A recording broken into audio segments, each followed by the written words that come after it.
Hello everyone, मैं रंजीत कुशवाहा आप सबका स्वागत करता हूं द रॉयल फिजिक्स के इस क्लास में। तो जैसा कि हम लोगों ने ये निर्णय लिया था कि हम 10th क्लास के सबसे पहला चैप्टर इलेक्ट्रिक करंट को पढ़ेंगे, तो हम लोग उसी क्रम में आज हम लोग इलेक्ट्रिक करंट चैप्टर को पढ़ने के लिए उन सारे बेसिक्स को जानेंगे जो हमें उस चैप्टर को पढ़ने के योग्य बनाता है। आज हम लोग उन सारे छोटे छोटे चीज़ों को सीखने का प्रयास करेंगे जिसके आधार पर हम इलेक्ट्रिक चैप्टर को बहुत बेहतर तरीके से समझ पाएंगे। तो आइए शुरू करते हैं। इलेक्ट्रिक करंट का निर्माण जैसे है, इलेक्ट्रिक करंट का निर्माण आवेश से होता है, यानी चार्ज से होता है। चार्ज का जब सतत प्रवाह कंटिन्यूअस फ्लो होता है किसी कंडक्टिंग वायर से, तो इलेक्ट्रिक करंट उसे कहा जाता है। तो इसका मतलब ये हुआ कि इलेक्ट्रिक करंट को जानने के लिए हमको पहले चार्ज के बारे में जानना आवश्यक है। तो इसलिए हमारा सबसे जो पहला टॉपिक होगा वो होगा इलेक्ट्रिक चार्ज। इलेक्ट्रिक चार्ज को हम लोग हिंदी में कहेंगे विद्युत आवेश या वैद्युत आवेश। वैद्युत आवेश इसको हम लोग हिंदी में कहते हैं। अब ये वैद्युत आवेश क्या है? तो ये वैद्युत आवेश कोई नई चीज़ नहीं है। हमारे वैज्ञानिकों को बहुत पहले से इसकी जानकारी थी और हम लोगों को भी इसके बारे में जानकारी है, लेकिन हम लोग उस चीज़ को जानते नहीं हैं। लेकिन जाने अनजाने में उस चीज़ से हमारा सामना अवश्य ही होता है प्रैक्टिकल लाइफ में। जैसे अगर आप सूखे बालों में कंघी करें और कंघी करके और कागज़ के कुछ टुकड़ों के पास ले जाए, तो आप देखेंगे कि कागज़ के टुकड़े जो है उस कंघी में आकर्षित होने लगते हैं। तो ये जो आकर्षण है, कागज़ के टुकड़ों का कंघी में आकर्षित होना, ये इसलिए ही होता है क्योंकि वो कंघी को जब हम सूखे बालों में रगड़ते हैं तो वो कंघी आवेशित हो जाती है और इस आवेश के गुण के कारण वो कागज़ का टुकड़ा उस कंघी में आवेशित हो जाता है। इसी प्रकार से आप गर्मी के दिनों में जब आप कोई पॉलिस्टर का कपड़ा पहने होते हैं और जब आप कपड़े को खोलते हैं तो उस कपड़े से चट चट की आवाज़ आती है। यही नहीं, हम लोग ठंडी के दिनों में जब कंबल ओढ़ते हैं तो कंबल में भी चटचटाहट की आवाज़ आती है। ये सभी जो है वो आवेश के कारण ही होते हैं। इसी तरह से हमारे वैज्ञानिकों को भी बहुत पहले इसकी जानकारी थी। 20वीं सदी से भी बहुत पहले उनको जानकारी थी कि कुछ दो वस्तुओं को आपस में रगड़ने से उनमें आकर्षण के गुण उत्पन्न होते हैं। लेकिन ये आवेश कैसे उत्पन्न होता है, कहाँ से आता है, कितने तरह के होते हैं, उसके क्या गुण है, इन सब चीज़ों के बारे में उनको जानकारी नहीं थी। लेकिन जैसे जैसे इसके बारे में लोगों ने जानना शुरू किया, वैसे वैसे इसमें बहुत सारी जानकारियाँ आती गई। 20वीं शताब्दी के शुरुआत में आवेश के बारे में बहुत सारी तस्वीर क्लियर हो गई कि ये आवेश क्या है। जैसे कि आप लोगों ने पढ़ा होगा परमाणु की संरचना के बारे में, स्ट्रक्चर ऑफ एटम, परमाणु की संरचना। तो परमाणु की संरचना में आपने जानकारी ली होगी कि परमाणु के अंदर 3 प्रकार के मौलिक कण पाए जाते हैं। एक इलेक्ट्रॉन, दूसरा प्रोटॉन और तीसरा न्यूट्रॉन। ये 3 तरह के मौलिक कण होते हैं। ये 3 मौलिक कण कहाँ होते हैं? तो परमाणु के अंदर जो उसके बीच में जो एक सेंटर पे एक बहुत ही सूक्ष्म क्षेत्र होता है जिसको हम लोग न्यूक्लियस कहते हैं। ये हमारा हो गया न्यूक्लियस, जिसको हम लोग हिंदी में कहते हैं नाभिक। तो ये परमाणु के अंदर उसके केंद्र के पास एक बहुत ही सूक्ष्म क्षेत्र होता है जिसको हम लोग न्यूक्लियस कहते हैं। इसी न्यूक्लियस में ये 2 तरह के मौलिक कण पाए जाते हैं, प्रोटॉन और न्यूट्रॉन, यानी P+N। ये 2 तरह के मौलिक कण पाए जाते हैं। तीसरा जो मौलिक कण है इलेक्ट्रॉन, वो इस नाभिक के चारों ओर यानी इस न्यूक्लियस के चारों ओर डिफरेंट ऑर्बिट्स में ये उसकी परिक्रमा करते हैं। ये इलेक्ट्रॉन्स उस नाभिक की परिक्रमा करते हैं, जिसको हम लोग ऑर्बिट्स कहते हैं। जिस कक्ष में वो परिक्रमा करते हैं, जिस पाथ पे वो परिक्रमा करते हैं, उसको हम लोग ऑर्बिट्स कहते हैं, और वो नाभिक के चक्कर लगाते हैं। ये परमाणु की संरचना जो है हमको रदरफोर्ड ने बताया था। तो रदरफोर्ड के प्रयोग से ये जानकारी निकल करके सामने आई थी कि परमाणु के अंदर नाभिक जो है एक अति सूक्ष्म क्षेत्र होता है, जहाँ पर प्रोटॉन और न्यूट्रॉन, या ऐसे कहें कि जहाँ पर परमाणु का टोटल धन आवेश केंद्रित होता है। अब फिर ये धन आवेश क्या हो गया, तो इसके बारे में बताया जाता है कि बहुत पहले हमको ये जानकारी हो गई थी कि दो तरह के आवेश होते हैं, एक की धन आवेश और दूसरा ऋण आवेश। तो और परमाणु जो होता है उस पर ये दोनों तरह के आवेश होते हैं, धन आवेश भी और ऋण आवेश भी, क्योंकि ये जानकारी हुई, पता चला कि परमाणु जो है वो उदासीन होता है, न्यूट्रल होता है।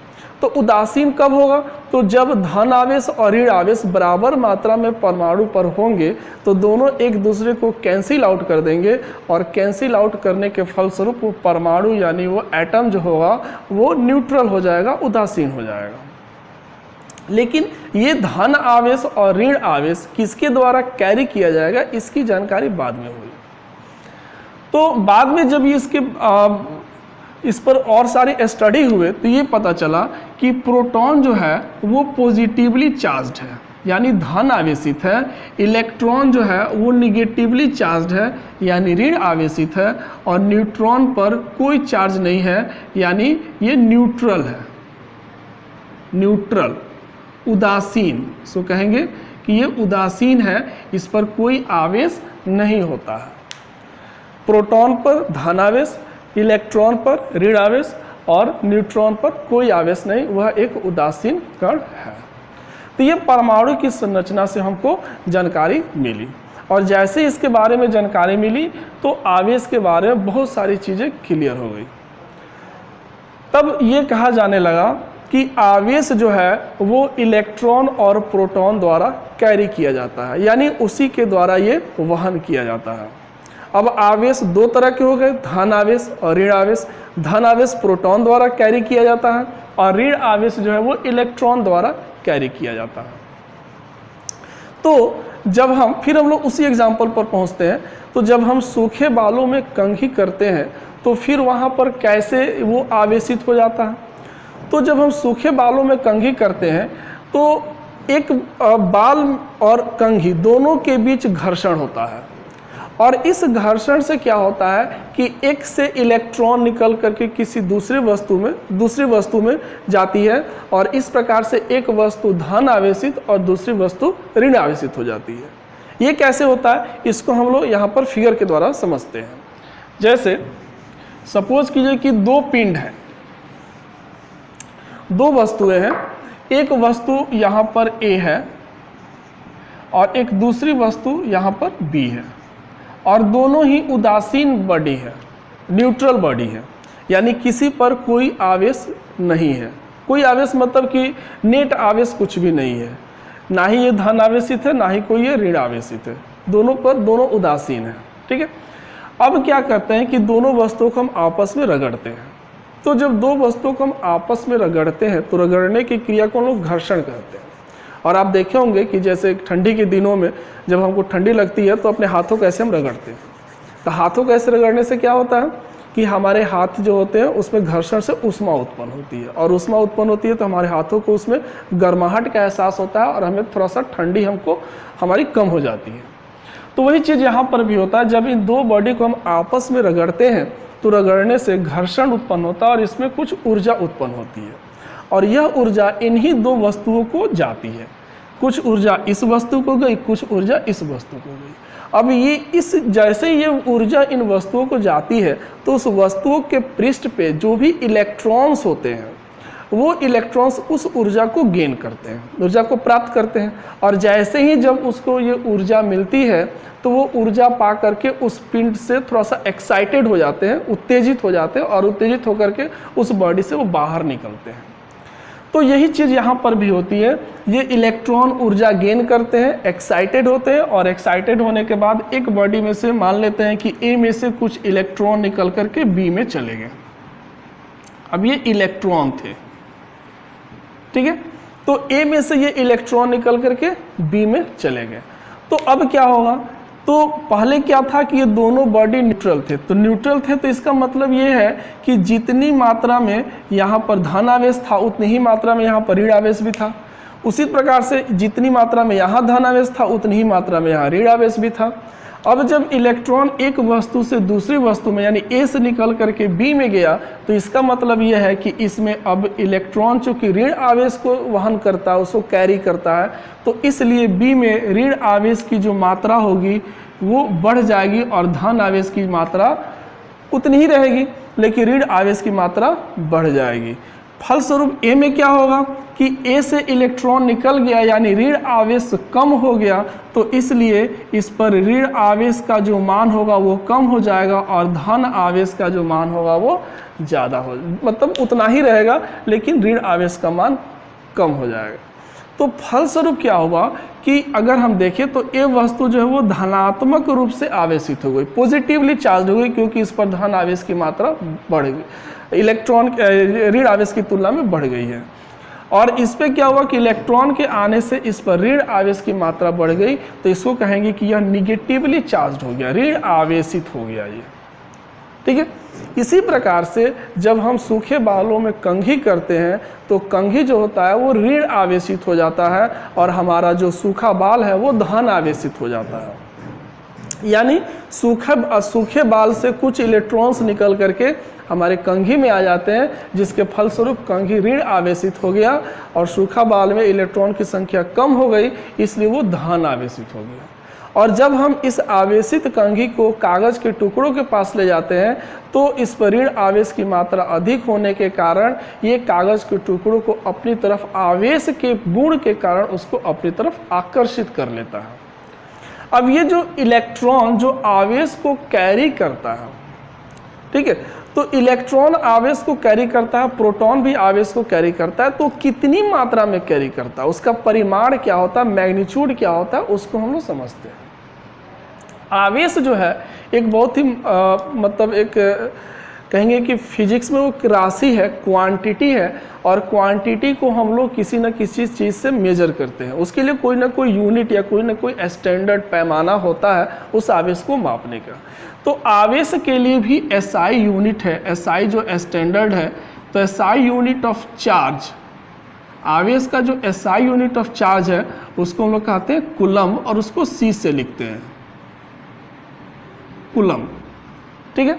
लेकिन ये जो कूलम जो चार्ज है, अगर मान लेते हैं 1 कूलम चार्ज कहें कि किसी ऑब्जेक्ट पर 1 कूलम चार्ज दिया गया, तो 1 कूलम चार्ज एक बहुत ह्यूज अमाउंट ऑफ चार्ज होता है, इसलिए हम लोग चार्ज के बहुत छोटे छोटे यूनिट्स को यूज़ करते हैं। जैसे बहुत छोटे छोटे यूनिट्स, जैसे हम लोग कुछ यहाँ पर यूनिट्स लिखते हैं, जैसे 1 पीको कूलम, इसको हम लोग कहेंगे पीको कूलम, तो इसका मान होता है 10⁻⁻12 कूलम, यानी 10 का पावर -12 कूलम को हम लोग पीको कूलम कहते हैं, स्मॉल पी से उसको लिखते हैं। 1 नैनो कूलम यानी nano coulomb 10⁻⁻9 coulomb. 1 micro coulomb, इसको हम माइक्रो कहेंगे, माइक्रो कूलम 10⁻⁻6 कूलम। 1 मिली कूलम 10, इसको कहेंगे मिली कूलम 10⁻⁻3 कूलम। तो ये सब छोटे छोटे यूनिट्स है कूलम के। तो प्रायः हम लोग जब भी चार्ज का वैल्यू लिखना होता है या चार्ज की बात आती है तो हम लोग प्रायः इन्हीं सब यूनिट्स का यूज़ करते हैं। 1 कूलम चार्ज बहुत बड़े अमाउंट का चार्ज होता है।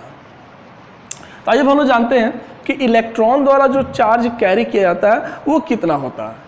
इलेक्ट्रॉन और प्रोटॉन जो है वो मौलिक कण है और उसके द्वारा जो चार्ज कैरी होता है उस चार्ज के उस अमाउंट को हम लोग कहते हैं fundamental unit of charge. Fundamental unit of charge यानी आवेश की मौलिक इकाई। आवेश की मौलिक इकाई। तो इलेक्ट्रॉन द्वारा जो चार्ज कैरी किया जाता है उसको आवेश की हम मौलिक इकाई यानी फंडामेंटल यूनिट ऑफ चार्ज कहते हैं, और उसका वैल्यू होता है 1 इलेक्ट्रॉन द्वारा 1.6 इंटू 10⁻⁻19 कूलम। इसको बिल्कुल आप रट लीजिएगा क्योंकि ज़िंदगी भर काम आने वाला है। एक इलेक्ट्रॉन द्वारा जो चार्ज कैरी किया जाता है उसकी मैग्नीट्यूड इतनी होती है, लेकिन इलेक्ट्रॉन पे चार्ज चूंकि माइनस में होता है यानी ऋण आवेशित होता है, इसलिए यहाँ पर हम माइनस चिन्ह का भी उपयोग कर सकते हैं। बट ये हमेशा ध्यान रखना है कि जब भी हमको चार्ज का वैल्यू लिखना हो कहीं पे या कहीं फॉर्मूला में या किसी क्वेश्चन में हमको चार्ज का मान अगर रख करके क्वेश्चन को सॉल्व करना हो तो हम लोग सिर्फ 1.6 इंटू 10⁻⁻19 कूलम ही यूज़ करेंगे, माइनस साइन का यूज़ वहाँ पर नहीं करेंगे। माइनस साइन सिर्फ ये रिप्रेजेंट करता है कि ये जो चार्ज है इलेक्ट्रॉन पर वो निगेटिव है, यानी उसका नेचर जो है वो ऋण है, यानी निगेटिव ये उसका नेचर है। इसी प्रकार से प्रोटॉन पे भी सेम इतना ही अमाउंट में चार्ज होता है। तो प्रोटॉन पे अगर हम चार्ज को लिखें तो उसको पी से भी हम लिख सकते हैं, तो इसको लिखेंगे तो 1.6 इंटू 10⁻⁻19 कूलम, और ये जो चार्ज है ये प्लस में होता है। ठीक है, तो प्रोटॉन पे चार्ज इतना हो गया, दोनों पे चार्ज का परिमाण सेम है, मैग्नीट्यूड दोनों पर चार्ज का सेम है, बट नेचर अपोजिट है। इलेक्ट्रॉन पे ये ऋण आवेशित होता है और प्रोटॉन पे धन आवेशित होता है। अब इसको हम लोग फंडामेंटल यूनिट क्यों कहते हैं? फंडामेंटल यूनिट इसको इसलिए कहा जाता है कि किसी भी कण पे या किसी भी वस्तु पे अब इससे कम आवेश संभव नहीं है।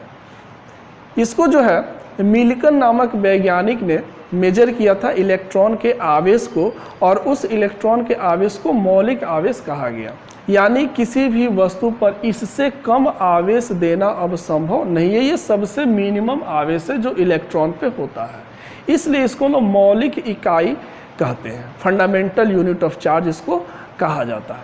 तो इसको हम लोग कूलम में इतना लिखते हैं, यानी अगर हम कहें कि किसी पिंड पर अगर चार्ज, अब चार्ज को हम लोग स्मॉल क्यू से लिखेंगे, किसी वस्तु पर अगर चार्ज को दिखाना हो तो हम स्मॉल क्यू से लिखेंगे।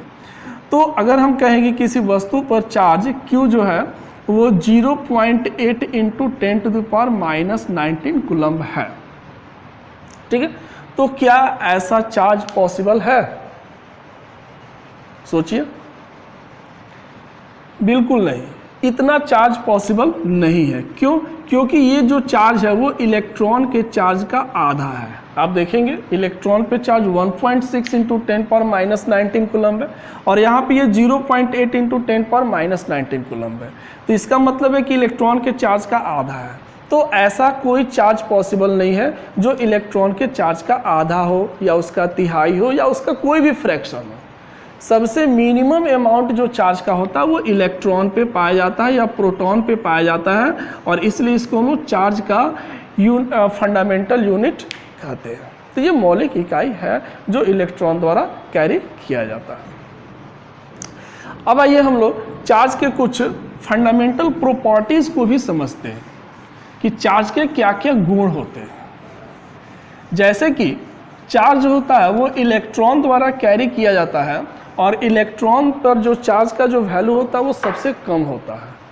तो जब भी हम किसी वस्तु पर अगर चार्ज देंगे तो इसका मतलब ये है कि उस वस्तु पर हमेशा जो चार्ज होगा वो इलेक्ट्रॉन के चार्ज का ही पूर्णांकी गुणज होगा, यानी इंटीग्रल मल्टीपल्स होगा, उसी के गुणज के रूप में, मल्टीपल्स के रूप में होगा। जैसे अगर कहें कि किसी बॉडी पर हमने 50 इलेक्ट्रॉन ट्रांसफ़र किया तो डैट मीन्स कि उस पर 50 इलेक्ट्रॉन के बराबर उस पर निगेटिव चार्ज प्रोड्यूस होगा। तो इस प्रकार से अगर किसी वस्तु पर अगर हम कोई चार्ज दे रहे हैं तो वो चार्ज हमेशा इलेक्ट्रॉन के चार्ज का इंटीग्रल मल्टीपल होगा, क्योंकि चार्ज जो होता है वो इलेक्ट्रॉन पे जो चार्ज होता है वो फंडामेंटल यूनिट होता है, इसलिए दिया गया चार्ज इलेक्ट्रॉन के ही चार्ज का इंटीग्रल मल्टीपल होगा। तो इलेक्ट्रॉन के चार्ज का जब इंटीग्रल मल्टीपल होगा तो किसी भी बॉडी पर दिया गया चार्ज जो होगा उसको हम लोग ऐसे लिखेंगे Q equal to N into E के फॉर्म में।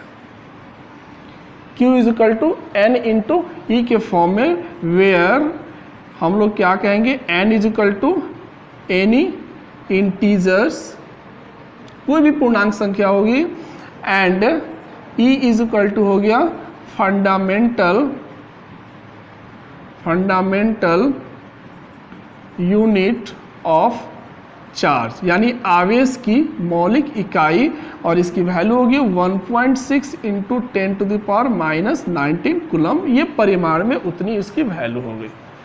ठीक है, यहाँ हम माइनस का यूज़ नहीं कर रहे हैं। अब वो आपको देखना है कि वो उस पर किस तरह का चार्ज दिया जा रहा है, मतलब निगेटिव चार्ज दिया जा रहा है या पॉजिटिव चार्ज दिया जा रहा है। एक चीज़ और कहेंगे आपको कि आवेशन की क्रिया में हमेशा ही इलेक्ट्रॉन का ही ट्रांसफ़र होता है, प्रोटॉन का कभी ट्रांसफ़र नहीं होता। यानी कभी ऐसा नहीं होगा कि एक बॉडी से दूसरे बॉडी में अगर पॉजिटिव चार्ज देना है तो हमने प्रोटॉन को ट्रांसफ़र कर दिया, ऐसा कभी नहीं होगा। जैसे मान लेते हैं कि ये बॉडी है ए, तो अगर इसको ऋण आवेशित करना है तो इसका मतलब है कि इस पे हम इलेक्ट्रॉन को ट्रांसफ़र करेंगे। तो इलेक्ट्रॉन को ट्रांसफ़र करेंगे तो रिजल्टेंटली यह निगेटिवली चार्ज हो जाएगा, ऋण आवेशित हो जाएगा। लेकिन अगर मान लेते हैं कि ये बॉडी बी है और इसको पॉजिटिवली चार्ज करना है, तो ऐसा नहीं होगा कि अब इस पे हम प्रोटॉन देंगे, ऐसा नहीं होगा। कभी प्रोटॉन मूव नहीं करता है। मूवेबल जो पार्टिकल है वो सिर्फ इलेक्ट्रॉन है, इलेक्ट्रॉन ही मूव करता है, और वही पॉजिटिव चार्ज भी उत्पन्न करेगा, निगेटिव चार्ज भी उत्पन्न करेगा। तो जैसे इसको हमने इलेक्ट्रॉन दिया तो निगेटिवली चार्ज हो गया, लेकिन अगर इसको पॉजिटिवली चार्ज करना है तो क्या होगा कि इस पे से हम लोग इलेक्ट्रॉन को रिमूव करेंगे, इलेक्ट्रॉन को हम लोग रिमूव करेंगे। तो इलेक्ट्रॉन को जैसे इस पर रिमूव करेंगे तो ये रिजल्टेंटली पॉजिटिवली चार्ज हो जाएगा, यानी धन आवेशित पिंड बन जाएगा ये। तो यहाँ पर भी इलेक्ट्रॉन मूव किया और यहाँ पर भी इलेक्ट्रॉन मूव किया, कहीं प्रोटॉन मूव नहीं करता है, यानी हमेशा ही इलेक्ट्रॉन ही मूव करता है, चाहे ऑब्जेक्ट को निगेटिव चार्ज करना हो या चाहे पॉजिटिव चार्ज करना हो। तो आइए हम लोग फिर अपने इस टॉपिक पे आते हैं। तो अब ये किसी भी ऑब्जेक्ट पर अगर सपोज कीजिए कि यहीं पर हमको इलेक्ट्रॉन अगर हमने 10 दिया तो 10 इलेक्ट्रॉन के बराबर इस पर निगेटिव चार्ज प्रोड्यूस होगा। अगर इस पे से हमने 10 इलेक्ट्रॉन बाहर निकाल लिया तो 10 इलेक्ट्रॉन के बराबर इस पर पॉजिटिव चार्ज जनरेट हो जाएगा। ठीक है, तो ये इस पर पॉजिटिव चार्ज जनरेट करना हो या निगेटिव चार्ज जनरेट करना हो, हमेशा इलेक्ट्रॉन को ही हम लोग ट्रांसफ़र करेंगे, और इस कारण किसी भी ऑब्जेक्ट पर जो हम लोग चार्ज लिखेंगे वो हमेशा Q = NE के फॉर्म में होता है। ठीक है, यानी इसको हम लोग कहते हैं कि आवेश क्वांटाइज्ड होते हैं, क्वांटमीकृत होते हैं। आगे की कक्षाओं में क्वांटमीकरण के बारे में बहुत विस्तृत पढ़ना है। आवेश के कुछ और भी मौलिक गुण हैं। आवेश जो होते हैं वो आवेश जो है वो अदिश राशि है, स्केलर क्वांटिटी है। चार्ज इज अ स्केलर, यानी अदिश। स्केलर को हम लोग अदिश कहते हैं। तो चार्ज एक अदिश राशि है। तो स्केलर होने का मतलब क्या है कि स्केलर क्वांटिटी का मतलब ये हुआ कि उसमें सिर्फ मैग्नीट्यूड होता है, उसमें डायरेक्शन से कोई लेना देना नहीं होता है। तो इसलिए ऐसे क्वांटिटीज को आसानी से हम लोग एल्जेब्रिकली ऐड कर सकते हैं, बीजगणितीय रूप से इसको हम लोग जोड़ घटाव गुना भाग इसका हम लोग कर सकते हैं। तो जैसे मान लेते हैं कि यहाँ पर कोई ऑब्जेक्ट है, अब ये कोई कंडक्टर है। अब कंडक्टर की बात आई है तो थोड़ा सा इसके बारे में आपको जानकारी दे दें कि जितने भी पृथ्वी पे सब्सटेंसेज है, अगर हम उसको इलेक्ट्रिसिटी के आधार पर वर्गीकृत करें तो हम लोग कई भागों में बांटते हैं, लेकिन हम लोग मुख्य रूप से चालक और कुचालक दो चीज़ों का हम यहाँ पे जानकारी लेते हैं। एक को कंडक्टर कहते हैं, दूसरे को इंसुलेटर कहते हैं। जैसे कि सिल्वर हो गया, गोल्ड हो गया, कॉपर हो गया, आयरन हो गया, एल्यूमिनियम हो गया, ये सब कंडक्टर्स में आते हैं। इंसुलेटर्स में जैसे कि सूखी लकड़ी हो गई, कार्बन हो गया, प्लास्टिक हो गया, कांच हो गया, ये सब जो होता है, रबड़ हो गया, ये सब इंसुलेटर्स में आते हैं, यानी कुचालक पदार्थ में आते हैं। तो अब इन दोनों में विभिन्नता क्या है, डिफरेंस क्या है दोनों में? तो चालक यानी जो कंडक्टर्स होते हैं, कंडक्टर्स में बहुत ज़्यादा मात्रा में फ्री इलेक्ट्रॉन्स पाए जाते हैं। अब आप सोच रहे हो सर ये फ्री इलेक्ट्रॉन्स क्या होता है? तो फ्री इलेक्ट्रॉन्स हम कहते हैं कि जैसे आपने एटम के स्ट्रक्चर में पढ़ा कि एटम के अंदर इलेक्ट्रॉन्स होते हैं जो नाभिक के चारों ओर, उसके न्यूक्लियस के चारों ओर परिक्रमा करते हैं, रोटेशन करते हैं। जब उस एटम को एनर्जी मिलती है तो उस इलेक्ट्रॉन उस एनर्जी को गेन करके और उस एटम से छोड़ करके उस एटम से बाहर निकल जाता है।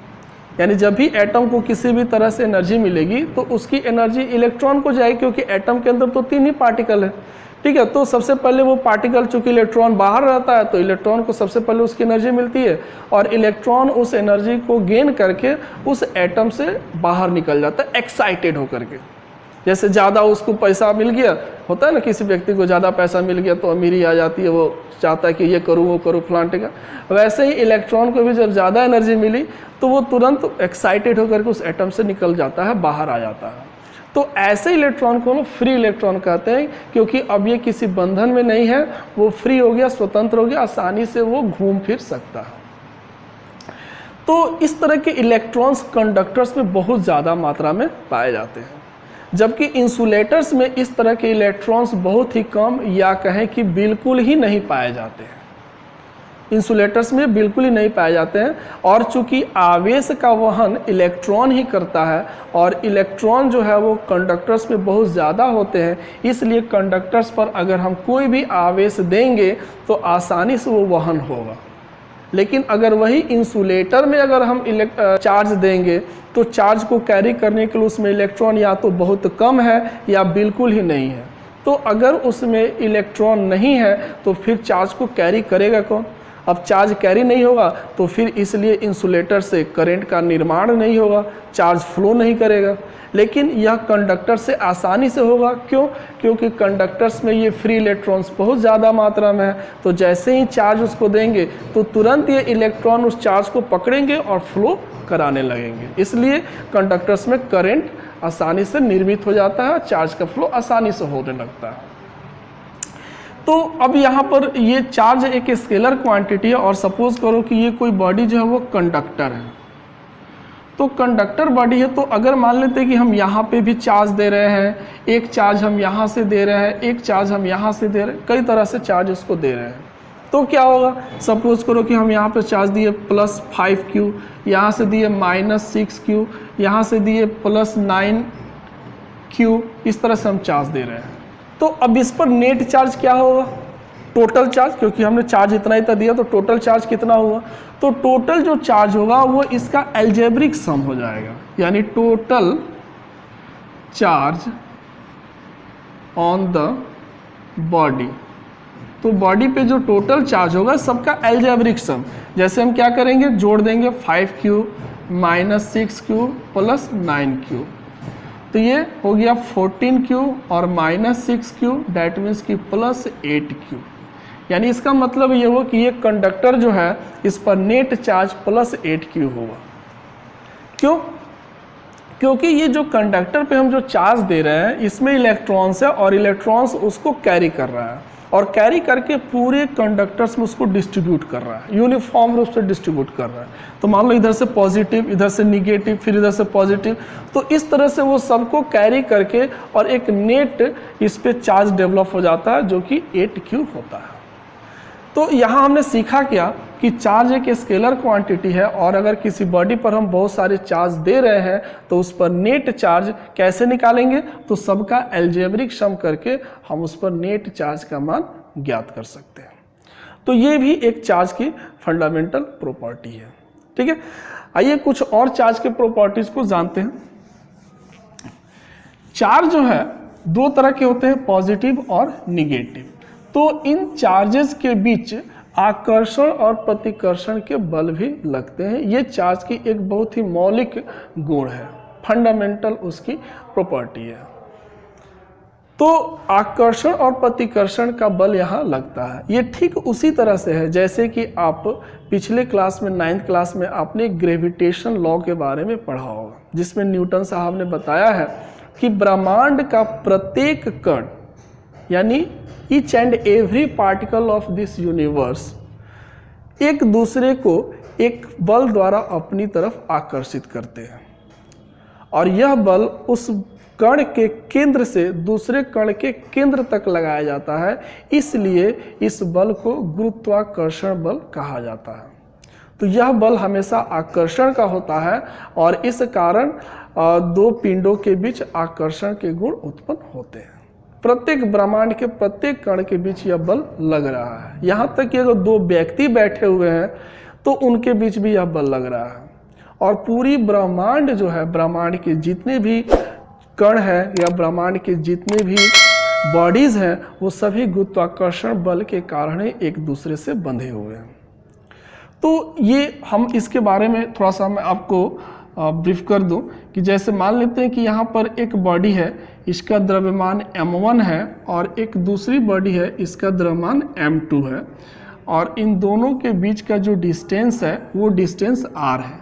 तो इन दोनों के बीच जो गुरुत्वाकर्षण बल लगता है F, वह इनके द्रव्यमानों के गुणनफल का समानुपाती होता है और बीच की दूरी के वर्ग का व्युत्क्रमानुपाती होता है। ऐसे कहें कि ये जो दोनों बॉडीज हैं m1 और m2, इन दोनों बॉडीज के बीच जो फोर्स ऑफ ग्रेविटेशन है is directly proportional to product of their masses. दोनों के बॉडी के जो मास है उसके प्रोडक्ट के directly proportional and inversely proportional to square of the distance between them. दोनों के बीच का जो डिस्टेंस है उसके स्क्वायर का इनवर्सली प्रोपोर्शनल होता है। और यहाँ पर प्रोपोर्शनल चिन्ह हटाते हैं तो हमारे पास एक कांस्टेंट आ जाता है जिसको हम लोग यूनिवर्सल ग्रेविटेशनल कांस्टेंट के नाम से जानते हैं, जिसको हम लोग कैपिटल G कहते हैं, और ये हो जाता है m1 m2 upon r square.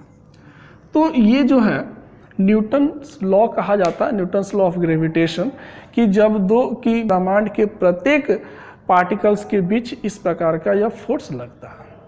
इसी तरह से दो चार्ज्ड बॉडीज हैं तो दो चार्ज्ड बॉडी के बीच भी आपस में फोर्स ऑफ अट्रैक्शन और फोर्स ऑफ रिपल्सन लगता है। अब दोनों में थोड़ा सा अंतर हो गया। ग्रेविटेशनल फोर्स जो होता है ऑलवेज अट्रैक्टिव होता है, लेकिन चार्जेस के बीच जो फोर्स होते हैं वो अट्रैक्टिव भी हो सकते हैं और रिपल्सिव भी हो सकते हैं, क्योंकि यहाँ पर दो तरह के चार्ज होते हैं, एक पॉजिटिव और एक निगेटिव।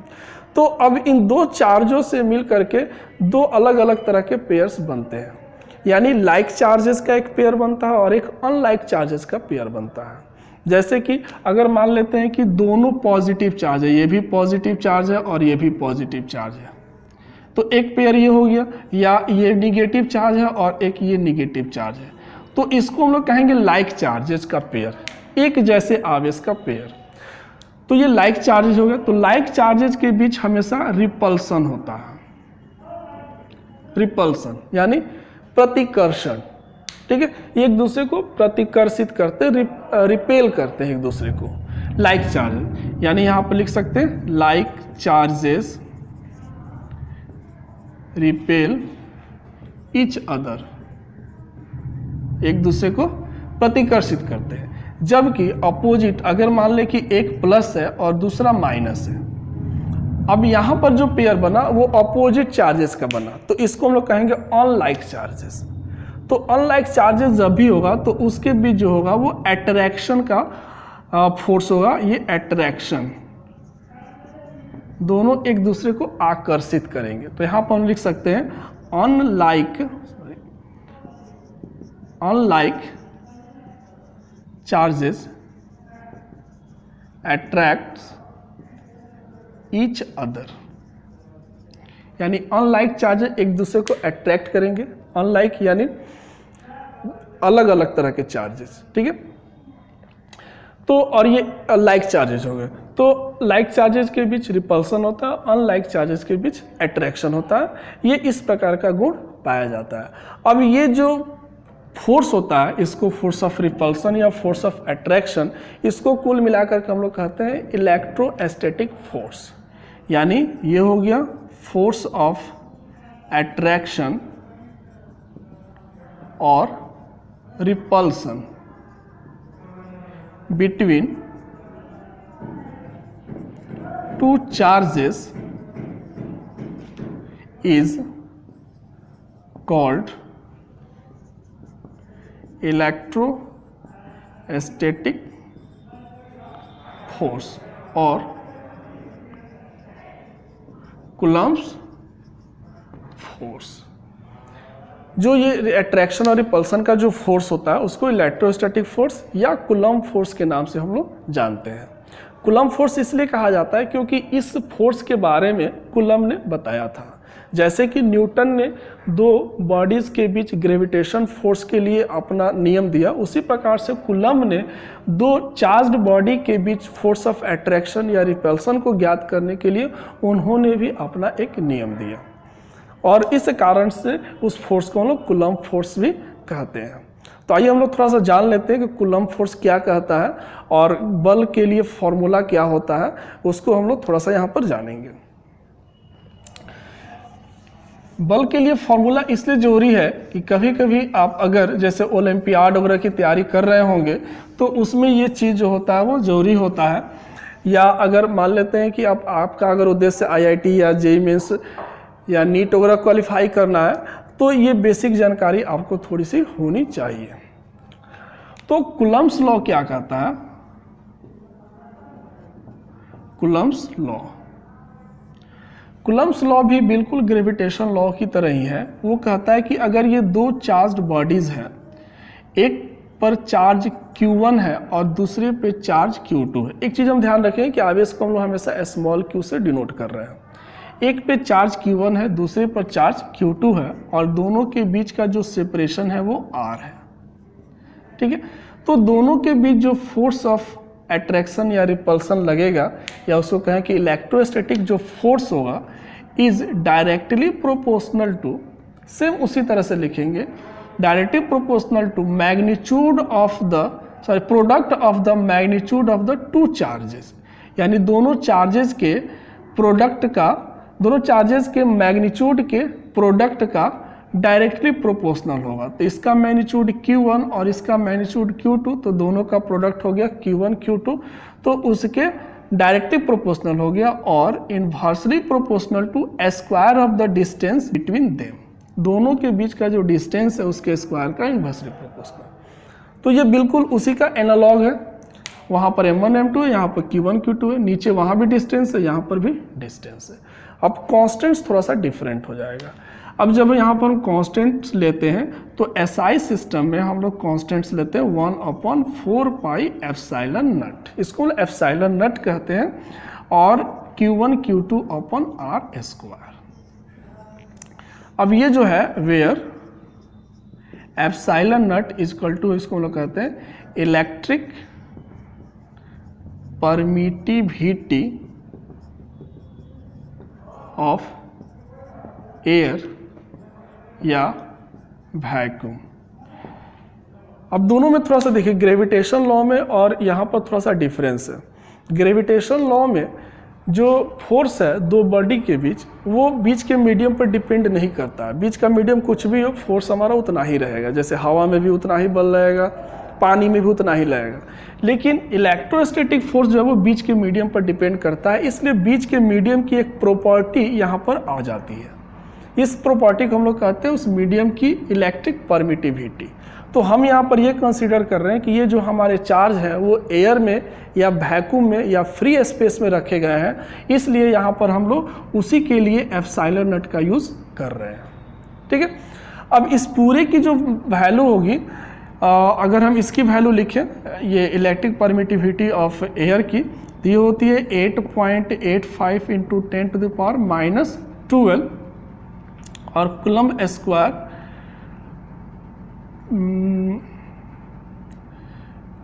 ये इसकी वैल्यू हो जाएगी कूलम्ब स्क्वायर पर न्यूटन पर मीटर स्क्वायर, ये इसकी यूनिट हो जाएगी। तो ये एप्सिलॉन नट की वैल्यू होगी, और इसी वैल्यू को अगर हम यहाँ पर रखें और पाई की वैल्यू रखें, तो वैल्यू ऑफ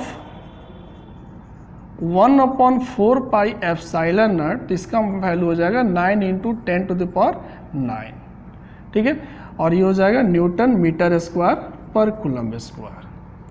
ठीक है, ये इसकी वैल्यू हो जाएगी। यानी कहीं पर भी अगर आपको दो चार्जेस के बीच अगर आपको फोर्स निकालना हो, तो डायरेक्ट हम इस पूरे की जगह पर 9 इंटू 10⁹9 वैल्यू रखेंगे, चार्ज का वैल्यू रखेंगे, डिस्टेंस का मान रखेंगे, और फोर्स का मान हम आसानी से निकाल सकते हैं। तो ये कूलम्ब्स लॉ कहा जाता है इलेक्ट्रोस्टैटिक फोर्स के लिए। ठीक है, बट यहाँ पर एक बहुत ही इम्पॉर्टेंट क्वेश्चन अराइज होता है कि जैसे हमने यहाँ पर देखा कि दो चार्जेस के बीच जो है वो कूलम्ब फोर्स या इलेक्ट्रोस्टैटिक फोर्स लगते हैं। तो हम यहाँ पर मान लेते हैं कि यहाँ पर एक हमने चार्ज रखा है Q1, ये चार्ज है Q1 प्लस चार्ज मान लेते हैं A बिंदु पे, और फिर इससे R दूरी पर, सपोज कीजिए कि R दूरी पर यहाँ से यहाँ तक की दूरी R है, और यहाँ पर एक पॉइंट है P, और यहाँ पर हम एक चार्ज ला करके रखते हैं Q2। तो जैसे ही Q2 चार्ज ला करके रखते हैं तो Q1 और Q2 के बीच यहाँ पर एक फोर्स लगने लगता है, जिसको हम लोग स्थिर वैद्युत बल या इलेक्ट्रोस्टैटिक फोर्स कहते हैं, और जिसका मान अभी हम लोगों ने निकाला 1/4 pi epsilon not Q1 Q2 upon R²।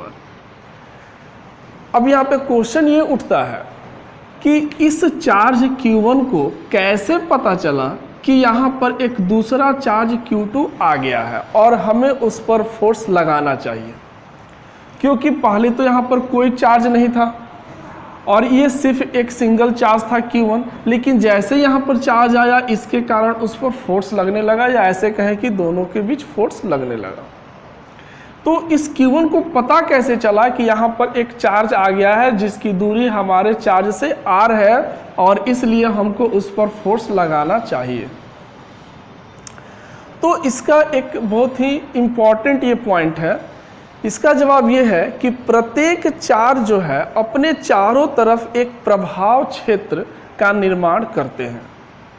प्रभाव क्षेत्र का मतलब ये हो गया कि प्रत्येक चार्ज के चारों तरफ एक रीजन, एक क्षेत्र बनता है, और वह क्षेत्र वहाँ तक रहता है जहाँ तक उसका आकर्षण और प्रतिकर्षण का बल प्रभावी होता है। जहाँ तक उसके द्वारा अट्रैक्शन का फोर्स या रिपल्सन का फोर्स लगाया जा सकता है, वहाँ तक वह क्षेत्र बनता है। उस क्षेत्र को, उस फील्ड को हम लोग कहते हैं इलेक्ट्रिक फील्ड। ये बहुत ही इंपॉर्टेंट पॉइंट है, इलेक्ट्रिक फील्ड। जैसे सपोज कीजिए कि हमने यहाँ पर कोई चार्ज रखा Q, यहाँ पर हमने एक चार्ज रखा Q, ये प्लस Q हमने एक चार्ज रखा, तो इसके चारों तरफ ऐसे एक रीजन ऑफ स्पेस, यानी स्पेस में एक ऐसा क्षेत्र बनेगा जहाँ तक इसका फोर्स ऑफ अट्रैक्शन और फोर्स ऑफ रिपल्सन प्रभावी होगा। यानी इस क्षेत्र के बाहर अगर हम जाएंगे तो इसके द्वारा उस किसी दूसरे चार्ज पर कोई बल नहीं लगेगा, लेकिन जैसे ही क्षेत्र के अंदर कोई चार्ज ला करके रखेंगे तुरंत इसके द्वारा उस पर बल लगने लगेगा। इसी रीजन ऑफ स्पेस को हम लोग इलेक्ट्रिक फील्ड या विद्युत क्षेत्र कहते हैं। तो ये एक प्रत्येक आवेश का एक प्रभावी क्षेत्र बनता है, और ये जो होता है ना बिल्कुल स्फेरिकल होता है, मतलब गोल आकार में होता है। जैसे कि सपोज कि फुटबॉल है, तो फुटबॉल के केंद्र पर अगर हम कोई आवेश की कल्पना करें तो जो फुटबॉल का शेप होगा, आवरण होगा, वो इसका इलेक्ट्रिक फील्ड होगा, बिल्कुल ऐसे गोल आकार में। ठीक है। अब यहाँ पर एक और क्वेश्चन उठता है कि इस फील्ड में अगर हम कोई दूसरा चार्ज ला करके रखें, जैसे कि हमने यहाँ पर चार्ज ला करके रखा Q0, तो अगर हमको ये जानना हो कि ये जो है किसी चार्ज का फील्ड है, ठीक है ना, और यहाँ पर हमने ये चार्ज रखा, तो हमारे ऊपर या इस चार्ज के ऊपर कितना फोर्स लगेगा, इसका अगर वैल्यू ज्ञात करना हो तो कैसे हमको पता चलेगा कि हमारे ऊपर कितना फोर्स लगेगा। तो इस चीज, ये जो फोर्स है यहाँ पर Q0 चार्ज पर जो लगेगा वो दो चीज़ों पर डिपेंड करेगा। एक कि ये जो चार्ज है Q, इस Q का मैग्नीट्यूड कितना है, इसका कितना परिमाण है, क्योंकि इसका परिमाण जितना ज़्यादा होगा इसका प्रभाव क्षेत्र उतना ही शक्तिशाली होगा और उतना ही बड़ा होगा। अगर इस चार्ज का परिमाण कम होगा तो इसका प्रभाव क्षेत्र भी कम होगा और उसका क्षेत्र भी शक्तिशाली कम होगा, यानी दुर्बल क्षेत्र होगा। दूसरा कि इससे हम कितनी दूरी पर हैं, इस दूरी पर भी यह निर्भर करेगा कि हम कितनी दूरी पर हैं इस आवेश से। दो चीज़ों पर यहाँ पर इस पर लगने वाला बल निर्भर करेगा। तो अगर हमको अगर हम चार्ज यहाँ पर रखते हैं, कोई गिवन चार्ज, कोई भी आवेश अगर हम ला करके यहाँ पर रखते हैं, तो उस चार्ज पर फोर्स कितना लगेगा उसको ज्ञात करने के लिए हम ऐसा कर सकते हैं कि हम अगर यूनिट चार्ज को यहाँ पर ला करके रखें और इस यूनिट चार्ज पर जो फोर्स लग रहा हो अगर उसका मान हम ज्ञात कर लें तो किसी भी चार्ज को ला करके रखेंगे तो आसानी से उस फोर्स में गुना करके हम लोग वहाँ पर नेट फोर्स ज्ञात कर सकते हैं। यानी अगर सपोज कीजिए कि यहाँ पर कोई एकांक आवेश मतलब कि जिसका परिमाण एक हो, सिर्फ जैसे मान लेते अगर हम कूलम में ले रहे हैं तो 1 कूलम, माइक्रो कूलम में ले रहे हैं तो 1 माइक्रो कूलम। तो ऐसे अगर हम कोई आवेश ले और उस पर हमको पता चल जाए कि हाँ यहाँ पर ये 5 न्यूटन पर कूलम का बल लग रहा है, ठीक है, तो अगर हम यहाँ पर मान लेते हैं कि उससे 10 गुना आवेश रखेंगे तो निश्चित रूप से जो बल का मान होगा वो यहाँ पर लगने वाले बल का 10 गुना हो जाएगा। तो इस तरह से हम लोग एकांक आवेश पर लगने वाले बल का मान ज्ञात कर सकते हैं। तो सपोज कीजिए कि हमने यहाँ पर क्यूनट चार्ज रखा और क्यूनट चार्ज के कारण या क्यूनट चार्ज रखने के फलस्वरूप इसके कारण यहाँ पर लगने वाला जो बल है वह बल F है। तो इस बल F में हम क्यूनट से डिवाइड कर दिए। अब जैसे ही क्यूनट से डिवाइड करेंगे तो यह बल अब एकांक आवेश पर लगने वाला बल हो जाएगा, क्योंकि अब ये बल जो है वो क्यूनट पर लगने वाला बल नहीं है, क्योंकि इस बल में हमने कुल आवेश से भाग कर दिया जिस पर बल लग रहा था। तो कुल आवेश से भाग कर दिया तो एकांक आवेश पर लगने वाला बल निकल गया। अब इस एकांक आवेश पर लगने वाले बल को उस बिंदु पर हम क्षेत्र की प्रबलता कहते हैं और इसे हम लोग E से डिनोट करते हैं। क्षेत्र की प्रबलता यानी इलेक्ट्रिक फील्ड स्ट्रेंथ, ठीक है। तो इलेक्ट्रिक फील्ड स्ट्रेंथ हो गया हमारा वहाँ पर E और E इज इक्वल टू हो गया F/Q0। अब इसी फॉर्मूला से हम ये ज्ञात कर सकते हैं कि यदि वहाँ पर क्यूनट पर F फोर्स लग रहा था तो यूनिट चार्ज पर लगने वाला फोर्स हमारा E हो गया, क्षेत्र की स्ट्रेंथ हो गई। और ये क्षेत्र की जो स्ट्रेंथ अगर हमारा यहाँ पर पता चल गया तो आसानी से हम ज्ञात कर सकते हैं कि क्यूनट पर अब कितना फोर्स लगेगा। क्यूनट पर फोर्स निकालने के लिए सिंपली हम F बराबर लिख सकते हैं क्यूनट इंटू E। यानी अगर हमको उस जगह पर विद्युत क्षेत्र का मान मालूम है, विद्युत क्षेत्र के सामर्थ्य का मान मालूम है, इलेक्ट्रिक फील्ड स्ट्रेंथ मालूम है, विद्युत क्षेत्र का परिमाण वहाँ पर मालूम है, तो उस बिंदु पर जो आवेश रखेंगे उस आवेश को रखने से कितना बल लगेगा तो उसका मान हो जाएगा क्यूनट इंटू E। अब ये फॉर्मूला बहुत ही इंपॉर्टेंट है, क्यूनट इंटू E, क्योंकि अभी जब हम लोग आगे इलेक्ट्रिक करंट शुरू करेंगे तो उसमें हम थोड़ा सा इस चीज़ का भी जिक्र करेंगे। यानी यहाँ पर कुल मिलाकर के इसका तात्पर्य ये हुआ कि अगर किसी भी कारण से कोई आवेश अगर विद्युतीय क्षेत्र में चला जाता है या अगर किसी आवेश पर किसी विद्युतीय क्षेत्र का प्रभाव पड़ता है तो उस आवेश पर एक बल लगेगा और उस बल का मान होगा क्यूनट इंटू E, जहाँ क्यूनट हो गया वह आवेश जो वहाँ पर रखा गया है या दिया गया है और E हो गया उस बिंदु पर उस बिंदु पर क्षेत्र का परिमाण, जिस क्षेत्र का उस पर प्रभाव पड़ रहा है उस क्षेत्र का उस आवेश के बिंदु पर कितना परिमाण है उससे गुना कर देंगे तो उस आवेश पर लगने वाला बल का मान निकल जाएगा। एक और चीज़ है कि हम क्षेत्र जो यहाँ पर लगेगा और उस पर क्षेत्र के कारण जो बल लगेगा उस बल की दिशा भी अलग अलग हो सकती है। जैसे सपोज कीजिए कि हमारा किसी जगह पर क्षेत्र की दिशा ऐसे है, ये क्षेत्र की दिशा हो गई ऐसे। अब यहाँ पर हम कोई धन आवेश रखते हैं तो धन आवेश अगर रखेंगे तो धन आवेश पर इस क्षेत्र के कारण जो बल लगेगा उस बल की भी दिशा वही होगी जो क्षेत्र की दिशा होगी, यानी क्षेत्र की दिशा में ही ये भी बल लगेगा। परंतु अगर सपोज कीजिए कि ये क्षेत्र की दिशा ऐसे है और हमने यहाँ पर धन आवेश की जगह पर कोई ऋण आवेश ले लिया, किसी भी परिमाण का कोई ऋण आवेश ले लिया, तो बल की जो दिशा होगी वो तुरंत उसके विपरीत हो जाएगी। यानी जिस दिशा में क्षेत्र है उसके विपरीत दिशा में उस पर बल लगेगा, क्योंकि यहाँ पर आवेश की प्रकृति बदल गई। तो आवेश की प्रकृति पर बल की दिशा जो होगी वो निर्भर करेगी। ये बिल्कुल आप ध्यान रखिएगा कि धन आवेश पर जो बल लगेगा वो क्षेत्र की दिशा में होगा और ऋण आवेश पर जो बल लगेगा वो क्षेत्र की विपरीत दिशा में होगा। क्लियर है? तो विद्युतीय क्षेत्र जो है वो प्रत्येक आवेश का एक प्रभावी क्षेत्र होता है और इस प्रभावी क्षेत्र में हर बिंदु पर क्षेत्र की प्रबलता अलग अलग होती है, जो कि निर्भर करती है कि उस आवेश से उस बिंदु की दूरी कितनी है और उस क्षेत्र की प्रबलता को हम ई से सूचित करते हैं और उसको कैसे हम डिफाइन करते हैं, तो एकांक आवेश पर लगने वाले बल से। ठीक है, और इसी आधार पर हम उस आवेश पर लगने वाले या उस विद्युतीय क्षेत्र में किसी भी बिंदु पर अगर हम कोई आवेश रखते हैं तो उस आवेश पर लगने वाले बल का मान F बराबर Q0 × E होता है। ठीक है, क्लियर है? तो ये सब जो भी हमने आपको बताया, ये सब हम जब इलेक्ट्रिक करंट नेक्स्ट क्लासेज में जब हम शुरू करेंगे तो इन सब चीज़ों की हमें वहाँ पर ज़रूरत पड़ेगी और इसी के आधार पर हम लोग इलेक्ट्रिक करंट को जानेंगे। इसलिए सारी ज़रूरी चीज़ें हैं जो मैंने आपको बताया। अगर आप आवेश के बारे में और भी जानकारी प्राप्त करना चाहते हैं, आपकी उत्सुकता है कि मैं आवेश के बारे में और भी जानूं और विस्तार से जानूं, तो डिस्क्रिप्शन में मैं आपको लिंक दे दूंगा। उस वीडियो पर जा कर के आप बहुत सारे आवेश के बारे में जानकारी प्राप्त कर सकते हैं द रॉयल फिजिक्स के उस वीडियो में। तो उम्मीद करता हूं कि हमारा ये क्लास आपको पसंद आया होगा और बहुत सारी प्रारंभिक जानकारी आपको आवेश के बारे में मिली होगी। तो नेक्स्ट क्लास जो होगा हमारा इलेक्ट्रिक करंट पे होगा।